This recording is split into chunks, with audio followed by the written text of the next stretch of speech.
semuanya beserta sosialisasi sekolah ramah anak SD tahun 2025 khususnya dari Kormecam Dawi, di wilayah Dawi yang pada saat ini masih ada beberapa yang harus menunggu kerapan panjenengan semuanya. Syukur alhamdulillah pada kesempatan pagi ini sampai nanti siang kita masih dan selanjutnya diberikan taufik, hidayah dan inayah Allah Subhanahu wa taala. Pimpinan Dinas Pendidikan Pemuda dan Olahraga Kabupaten Kudus beserta jajarannya yang saya hormati, Bapak Ibu Pengawas Korwil Dawi dan guru atau kepala sekolah yang hari ini hadir yang luar saya salam. Tapi zaman dulu kan boten enten kata-kata dibully.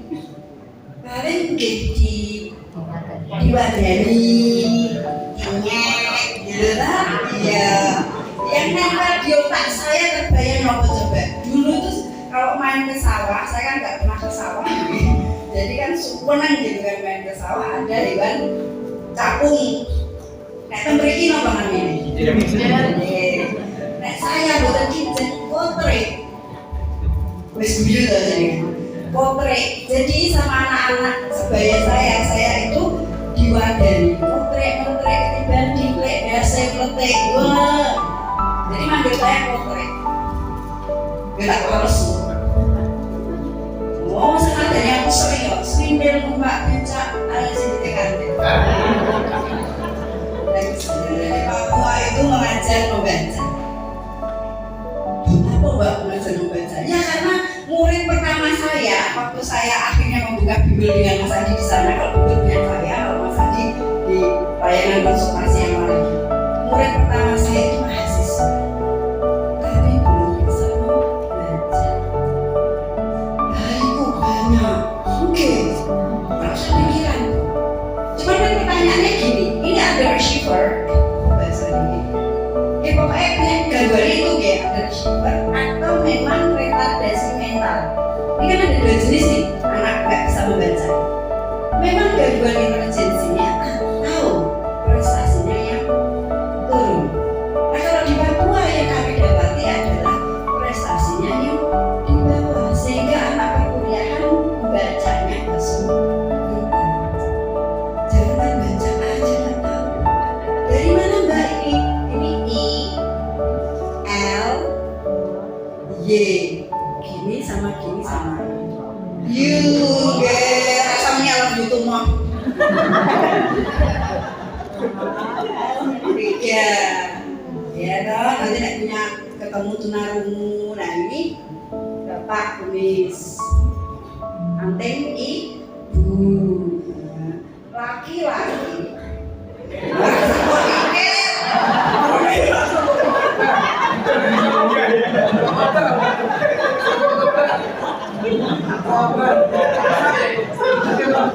Oke, memang kita kalau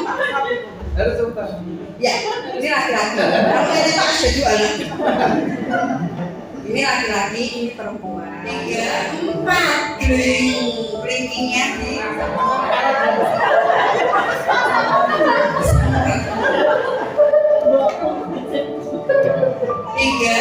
4, rankingnya di tekuk urai soalnya.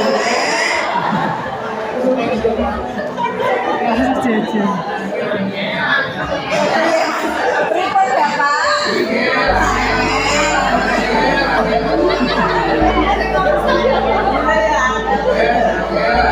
Ini berarti otaknya tegang semua.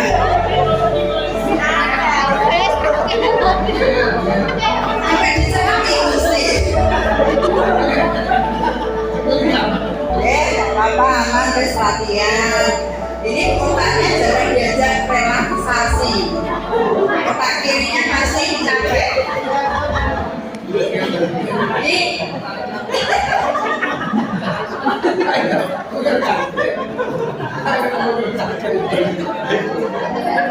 sekali ibu. Bapak kita beli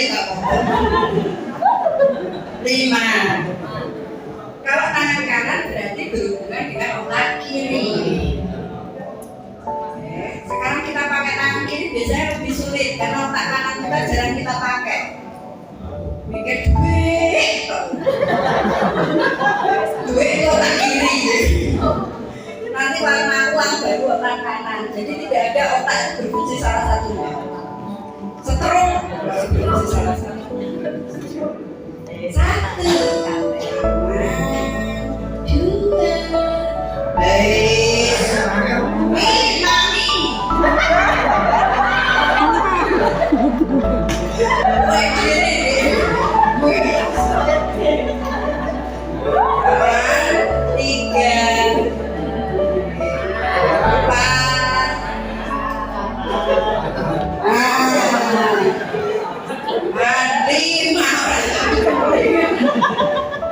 Boleh, aman, masih ingat ya Pak?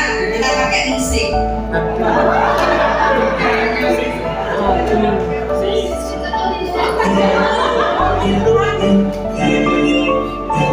Kanan dulu. Satu, dua, tiga, empat, lima. Bareng.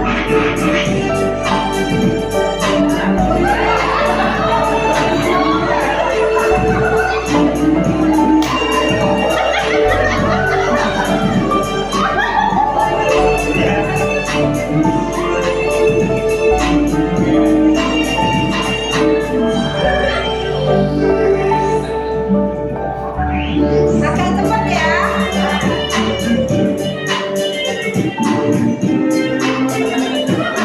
Orang malah di sini.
Kita latih imajinasi.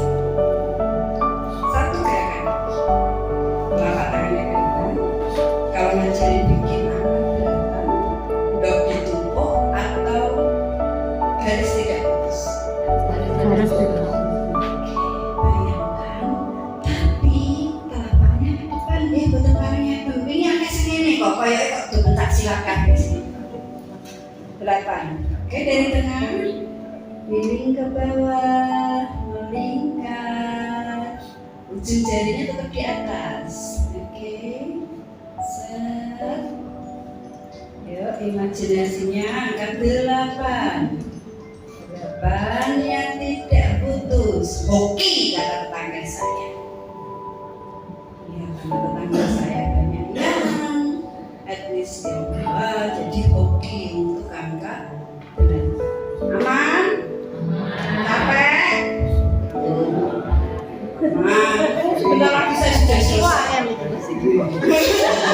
Enggak, saya tangan kiri buat penyeimbang aja. 0. Ya, 0. Oke. Gampang kan? Gampang.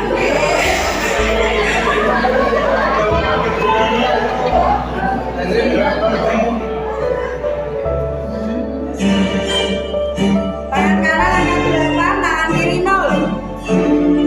1, 2, 3.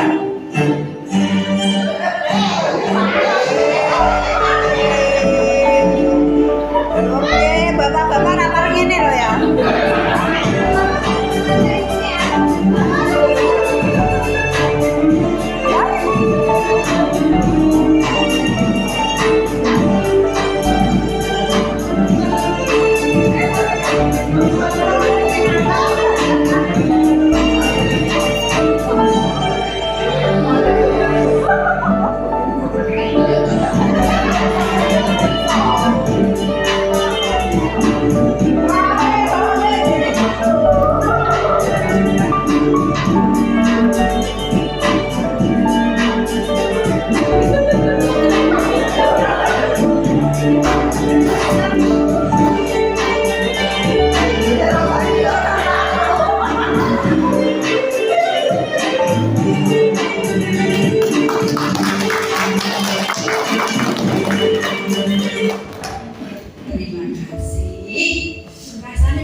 Buya lagi jelas-jelas otaknya jangan dipakai, mahal lalu dijual. KM-nya masih rendah. Itu otak kanan dengan otak kiri. Silangnya di mana Mbak? Bintang. Oh, jadi diusahakan kalau pengen nyiwon putune bokongnya mau. Tidak ada syarat di sini. Kalau di sini jangan diurut, kanan kirinya boleh diurut karena kalau otak tegang kan pundak saraf tujuhnya tegang. Tapi yang tengah jangan sama sini. Bon. Tuh, jadi kalau otak kirinya kena sumbatan, tangan kanan atau kaki kanannya pasti stroke. Stroke Mbak, kamu piye? Stroke mawon deh. Semoga kita terhindar dari hal tersebut dan kepikunan. Jadi kalau mau relaksasi monggo, orang usah rejim.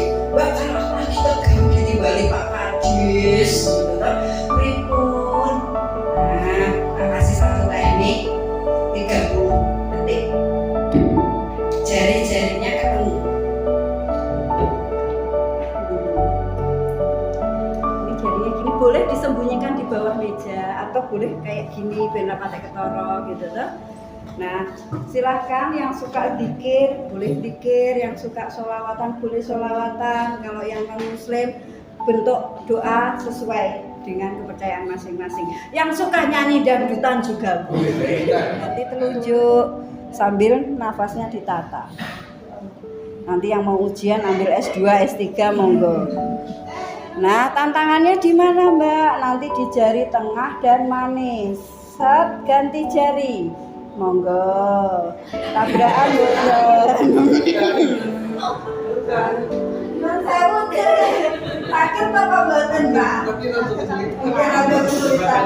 Ujung jari yang lainnya masih nyatu gitu Mbak. Di sini nanti tingkat bagaimana Anda mengendalikan stres.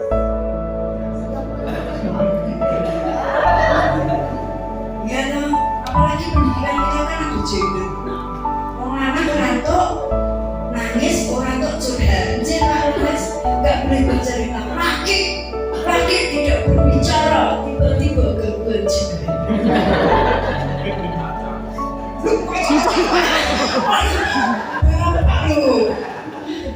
Iya kasihan loh, bapak-bapak tuh sumpah kasihan.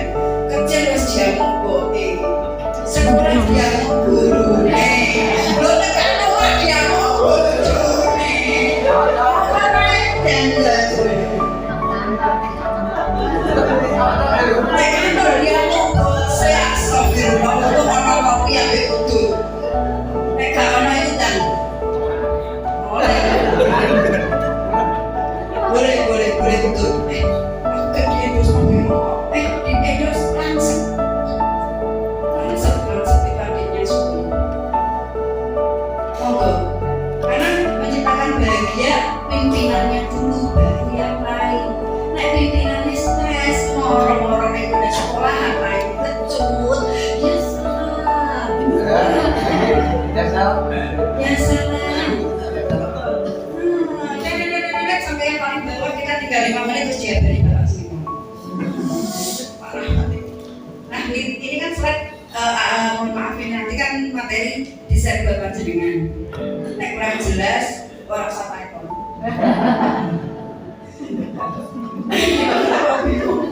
Oke, aku yang ruangan bayar.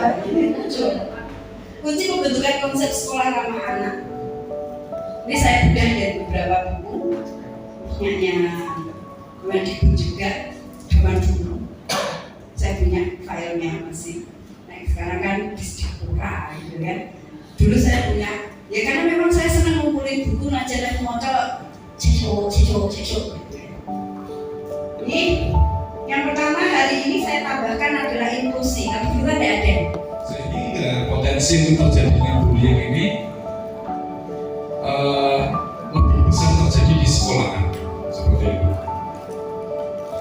Lanjut.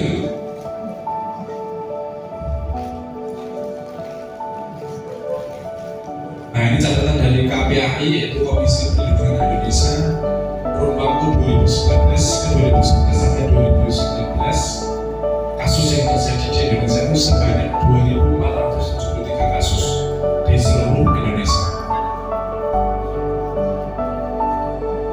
Nah, berbicara mengenai bullying, maka Bapak Ibu kita harus tahu dulu apa itu pengertian daripada bullying.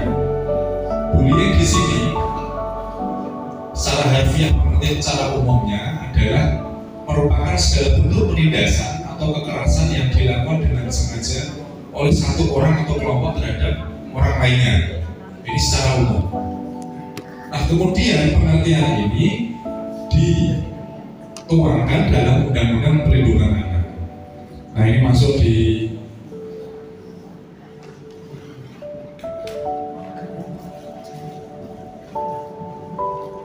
dalam Undang-Undang Nomor 35 Tahun 2014, di mana yang dimaksud bullying, karena kita berbicara ini adalah objeknya adalah anak, judulnya sekolah ramah anak, sehingga yang menjadi objek ini anak, maka anak ini dalam Undang-Undang Perlindungan Anak, pengertian bullying itu bisa diartikan di kekerasan terhadap anak, yang artinya adalah setiap perbuatan terhadap anak yang berakibat timbulnya penderitaan atau kesengsaraan secara fisik, psikis, mental, seksual, dan lain-lain, atau bahkan penelantaran dan bahkan juga perampasan hak kemerdekaan. Nah, misalkan anak nakal kemudian diskoros, dimasukkan dalam ruangan tertentu mulai dari pagi sampai siang, misalkan ini masuk dalam perampasan hak kemerdekaan anak. Nah, Bapak Ibu ada yang tahu atau tidak ini untuk anak sendiri itu usia umur berapa pengertian anak? Ada yang tahu? 0 sampai 18. 0 sampai 18 tahun. Sudah 99% sudah punya. Tapi anak itu juga yang termasuk di dalam kandungan. Di dalam kandungan itu juga masuk dalam kategori anak. Anak dalam kandungan namanya. Sehingga yang dimaksud anak adalah mulai dari dalam kandungan sampai anak berusia kurang dari 18 tahun. Kalau sudah 18 tahun, sudah dewasa. Kalau dulu waktu belum ada Undang-Undang Perlindungan Anak ini masih menggunakan produk Belanda yaitu KUHP, dikatakan anak itu usia sampai 21 tahun. Nah, kalau sekarang 18 tahun, sehingga ada perubahan pengertian. Nah, ini kategori bentuk-bentuk bullying atau kekerasan terhadap anak. Kita klasifikasikan ada 4. Yang pertama kekerasan fisik, yang kedua kekerasan non fisik. Nah, ini yang sering terjadi di kelas Bapak Ibu. Ini mungkin jangan sampai kita anggap sepele ya. Yang mungkin panjenengan bisa lakukan setiap hari di sekolah. Misalkan mungkin dalam waktu mengajar, ono anak sing diulang ini gak masuk-masuk, uangnya melebune, ya, terus kemudian jenengan ngarani